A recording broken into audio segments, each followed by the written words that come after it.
नमस्कार दोस्तों, स्वागत है आप सभी का आज के मुख्य समाचार के इस वीडियो में। एक एक करके 50 बड़ी खबरों को सिर्फ 10 मिनट में जानेंगे। वीडियो के साथ अंत तक बने रहें। साथ ही आपसे एक छोटी सी रिक्वेस्ट है, अगर आपने अभी तक इस वीडियो को लाइक नहीं किया तो लाइक जरूर कर दे। तो चलिए दोस्तों, वीडियो को फटाफट शुरू करते हैं। देश के करोड़ों मोबाइल यूजर्स के लिए बुरी खबर, इस साल फिर महंगे हो सकते हैं रिचार्ज प्लान।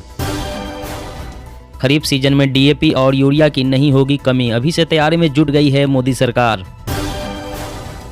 हिजाब विवाद पर केरल के मुख्यमंत्री पिनराई विजयन का बयान, कहा बच्चों के मन में सांप्रदायिक जहर भरने की हो रही है कोशिश। प्राकृतिक खेती को बढ़ावा देने के लिए नाबार्ड ने शुरू किया कार्यक्रम जीवा, 11 राज्यों में चलेगा अभियान। पीएम नरेंद्र मोदी ने सीएम नीतीश कुमार को बताया असली समाजवादी, कहा किसी राजनीतिक मंच पर नजर नहीं आता है उनका परिवार। अंतर्राष्ट्रीय यात्रियों के लिए नई गाइडलाइन जारी, 14 फरवरी से होगी लागू। अनिवार्य होम क्वारंटाइन नियम को हटाया गया। महाराष्ट्र सरकार की शराब नीति के खिलाफ आवाज बुलंद करेंगे अन्ना हजारे, 14 फरवरी से करेंगे भूख हड़ताल की शुरुआत। भ्रामक विज्ञापनों पर लगेगी लगाम, सरकार ने सेंसोडाइन और नापतोल के खिलाफ जारी किया आदेश। मेड इन इंडिया के तहत भारत सरकार ने उठाया बड़ा कदम, विदेशी ड्रोन के आयात पर लगाई पाबंदी। ओडिशा में 1 करोड़ की ब्राउन शुगर जब्त, एक ड्रग तस्कर को पुलिस की स्पेशल टास्क फोर्स ने किया गिरफ्तार। आरबीआई गवर्नर ने चेताया, अर्थव्यवस्था के लिए ठीक नहीं प्राइवेट क्रिप्टो करेंसी, अपने दम पर ही लगाएं पैसा। भारत के सबसे भीड़ भाड़ वाले शहरों में नंबर 1 पर मुंबई, दुनिया में 5वें नंबर पर। बेंगलोर 10वें और दिल्ली 11वें पायदान पर। किसान नेता राकेश टिकैत ने परिवार सहित डाला वोट, बोले किसान आंदोलन, गन्ने का भुगतान, रोजगार के मुद्दे पर किया है वोट। मध्य प्रदेश की शिवराज सरकार कर रही है 10 नए मेडिकल कॉलेज खोलने की तैयारी, बीडीएस की सीटें 54 से बढ़ाकर की जाएगी 100। हिजाब विवाद, सुप्रीम कोर्ट में नहीं होगी सुनवाई, कर्नाटक हाईकोर्ट से याचिकाओं को तत्काल ट्रांसफर करने से इनकार, पूछा क्यों करे हस्तक्षेप। किसानों की भलाई के लिए लाए थे कृषि कानून, हम उनसे संवाद के लिए हमेशा तैयार, पीएम मोदी। मध्य प्रदेश में 1 से 10वीं तक की छात्राओं के लिए अच्छी खबर, अब रोजाना लगेगा सेल्फ डिफेंस की ट्रेनिंग का विशेष पीरियड। जल्दबाजी में लॉन्च नहीं की जाएगी केंद्रीय बैंक की डिजिटल करेंसी, सावधानी के साथ काम जारी, आरबीआई गवर्नर। हिजाब विवाद पर कर्नाटक हाईकोर्ट की टिप्पणी, अगली सुनवाई तक धार्मिक कपड़े पहनने पर रोक। WHO की चेतावनी, अभी खत्म नहीं हुआ कोरोना, ज्यादा तेजी से फैलेगा अगला वेरिएंट। व्यवहार में बदलाव का वाहक बन सकती है कॉमिक्स, अध्ययन में आया सामने कॉमिक्स के पात्रों से जल्दी जुड़ाव महसूस करते हैं लोग। आपको मुसीबत में डाल सकता है नया KYC फ्रॉड, बैंकिंग सर्विस के नाम पर सरेआम हो रही है धोखाधड़ी।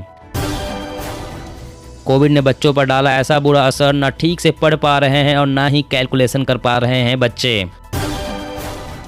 चुनाव आयोग ने मणिपुर विधानसभा चुनाव की तारीखों में किया बदलाव, अब 28 फरवरी और 5 मार्च को होगी वोटिंग।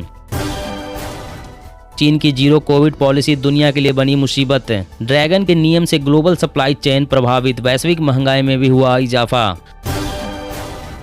समाजवादी पार्टी ने बीजेपी पर लगाए चुनाव में गड़बड़ी के आरोप, एसपी नेता लगातार दर्ज कर रहे हैं चुनाव आयोग में शिकायत। कोयला उत्पादन बढ़ाने के लिए हर संभव प्रयास, अप्रैल से नवंबर में प्रोडक्शन 9% बढ़ा, कोयला मंत्रालय।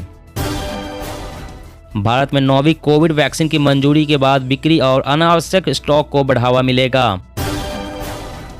मुस्लिम बहनों को बरगलाने की कोशिश, दूसरे दलों पर हमलावर, पीएम मोदी बोले बीजेपी सरकार हर एक मजलूम के साथ। यूपी के 11 जिलों में 60% वोटिंग, सबसे ज्यादा 65% मुजफ्फरनगर और सबसे कम 52% गाजियाबाद में। 643 प्रत्याशियों की किस्मत ईवीएम में बंद। हरियाणा कौशल विकास के तहत लिए गए लोन के ब्याज को माफ करेगी खट्टर सरकार, जून तक करना होगा बकाये का भुगतान। देश में पॉजिटिविटी रेट 5% से नीचे, स्वास्थ्य मंत्रालय ने कहा यह राहत की खबर पर रहना होगा और सतर्क। यूएन में भारत ने इशारों ही इशारों में पाकिस्तान को जमकर लताड़ा, कहा हिंदुस्तान आतंकियों को न्याय के कटघरे में लाने के लिए प्रतिबद्ध। पीडीएस के डिजिटल होने से बंद हुई 50,000 करोड़ की लीकेज, 35 राज्यों में लागू हुई योजना। जम्मू कश्मीर 5 दिन में दूसरी बार फिर महसूस हुए भूकंप के झटके, रिक्टर स्केल पर 3.8 मापी गई तीव्रता। कोविड की वजह से अर्थव्यवस्था को लगी बड़ी चोट। जीडीपी में 9.57 लाख करोड़ रुपए की गिरावट। वित्त मंत्री। सुप्रीम कोर्ट का बड़ा फैसला, मध्य प्रदेश हाई कोर्ट जज पर दुष्कर्म का आरोप लगाने वाले पूर्व न्यायिक अधिकारी को किया बहाल। क्रिप्टो करेंसी की माइनिंग पर जीएसटी लगा सकती है सरकार, बिटकॉइन और एनएफटी पर लगेगा टैक्स। पंजाब में चुनाव प्रचार करेगी अरविंद केजरीवाल की पत्नी, बेटी भी होगी साथ। भगवंत मान के लिए मांगेगी वोट। पाकिस्तान के पंजाब प्रांत की पुलिस अब नहीं कर सकेगी टिकटॉक ऐप का इस्तेमाल, या तो होगा कड़ा एक्शन। कार में कंपनियों को लगाने होंगे अब 8 एयरबैग, ड्राइवर को नींद से जगाने वाला सिस्टम भी होगा जरूरी। डॉक्टर्स का दावा, कोरोना के हल्के लक्षण वाले मरीजों को भी हो रही है लॉन्ग कोविड की समस्या। हिमाचल प्रदेश चुनावी साल में जयराम सरकार के लिए बड़ी मुसीबत, बड़ी तादाद में हो रहे हैं धरना प्रदर्शन। मेघालय सरकार ने कोरोना प्रतिबंधों में दी छूट, अब नहीं पड़ेगी आरटी-पीसीआर की जरूरत, जल्द ही खुल जाएंगे स्कूल। बंगाल निकाय चुनाव के पहले फिर सक्रिय हुई सीबीआई, गौ तस्करी के मामले में अब टीएमसी नेता अनुब्रत मंडल को किया तलब। आरबीआई ने विदेशी निवेशकों को दी बड़ी छूट, अब भारतीय बाजारों में लगा सकेंगे 2.50 लाख करोड़ रुपए। दिल्ली एम्स में भर्ती होने के लिए मरीजों को नहीं कराना पड़ेगा कोरोना टेस्ट, एम्स प्रशासन ने लगाई रोक। मौसम अपडेट, उत्तर भारत में फिर बदल रहा है मौसम, 6 राज्यों में आज होगा झमाझम बारिश और पहाड़ों पर बर्फबारी। जी हां दोस्तों, और भी बड़ी काम की खबरें निकल कर आ रही है, इसलिए वीडियो को लास्ट तक जरूर देखना। तो चलिए दोस्तों, अब जानते हैं महत्वपूर्ण खबरों को विस्तार से। इससे पहले आपसे एक छोटी सी रिक्वेस्ट है, अगर आपने अभी तक इस वीडियो को लाइक नहीं किया तो लाइक जरूर कर दे। देश के करोड़ों मोबाइल यूजर्स के लिए बुरी खबर, इस साल फिर से महंगे हो सकते हैं रिचार्ज प्लान। जी हाँ, देश की दूसरी सबसे बड़ी टेलीकॉम कंपनी भारतीय एयरटेल का मानना है कि साल 2022 में भी मोबाइल कॉल और सेवाओं की कीमतों में बढ़ोतरी होगी। कंपनी के एक शीर्ष अधिकारी ने कहा कि एयरटेल चार्जर बढ़ाने के मामले में आगे रहने में हिचकिचाहट नहीं दिखाएगी। कंपनी का इरादा प्रति ग्राहक औसत राजस्व को 200 रुपए तक पहुंचाने का है। बता दें कि बीते साल नवंबर में ही एयरटेल ने सबसे पहले मोबाइल और अन्य सेवाओं की कीमतों में 18% से लेकर 25% तक की बढ़ोतरी की थी। एयरटेल के बाद रिलायंस जियो और वोडाफोन आइडिया ने भी अपनी अपनी कॉल रेट और अन्य सेवाएं महंगी कर दी थी। हालांकि ऐसा अगले 3-4 महीनों में नहीं होगा, अभी सिम मजबूती और वृद्धि में तेजी लौटने का इंतजार है। और अगली बड़ी खबर की बात करें तो WHO की चेतावनी, अभी खत्म नहीं हुआ है कोरोना, ज्यादा तेजी से फैलेगा अगला वेरिएंट। जी हां, कोरोना महामारी के अब तक कई वेरिएंट आ चुके हैं और हर वेरिएंट की गंभीरता उसके पहले आए वेरिएंट से अलग थी। कुछ समय पहले आया ओमिक्रॉन वेरिएंट घातक तो कम था, लेकिन सबसे तेजी से फैलने वाला कोरोना का वेरिएंट साबित हुआ। वहीं अब WHO ने कोरोना के अगले वेरिएंट को लेकर चेतावनी जारी की है, जिसने कोरोना को लेकर चिंता और बढ़ा दी है। WHO ने नई चेतावनी जारी की है, जिसमें कहा गया है कि अगला कोविड-19 वेरिएंट ओमिक्रॉन की तुलना में अधिक संक्रामक होगा, यानी ओमिक्रॉन से भी अधिक तेजी से लोगों में फैलेगा और अब तक यह संभवतः सबसे अधिक घातक वेरिएंट साबित हो सकता है। वहीं उन्होंने आगे चेतावनी दी है कि कोरोना का अगला वेरिएंट अधिक आसानी से प्रतिरक्षा से बच सकता है, जिससे टीके कम प्रभावी हो सकते हैं। और अगली बड़ी खबर की बात करें तो खरीफ सीजन में डीएपी और यूरिया की नहीं होगी कमी, अभी से तैयारी में जुट गई है मोदी सरकार। जी हां, सरकार ने आगामी खरीफ सत्र में किसानों को उर्वरकों की समुचित एवं समयबद्ध आपूर्ति सुनिश्चित करने के लिए यूरिया और डीएपी का उम्मीद से ज्यादा शुरुआती भंडार रखने का लक्ष्य रखा है। एक वरिष्ठ सरकारी अधिकारी ने कहा कि खरीफ फसलों के लिए सरकार ने उर्वरक उपलब्धता को लेकर अग्रिम तैयारियां शुरू कर दी है। उन्होंने कहा कि वैश्विक बाजार से उर्वरक एवं अन्य कच्चा माल जुटाने से यूरिया और डाई अमोनियम फास्फेट यानी कि डीएपी का उम्मीद से ज्यादा शुरुआती भंडार रखने में मदद मिलेगी। देश में खरीफ फसलों की बुआई मानसूनी बारिश शुरू होने के साथ ही शुरू हो जाती है। हालांकि इन फसलों के लिए उर्वरक एवं अन्य पौष्टिक तत्वों की जरूरत अप्रैल एवं सितंबर के बीच में पड़ती है। वहीं अधिकारी के मुताबिक कोविड-19 महामारी और चीन की तरफ से लगाई गई पाबंदियों की वजह से उर्वरकों की आपूर्ति पर असर पड़ा है, जिसने इसके दाम बढ़ा दिए हैं।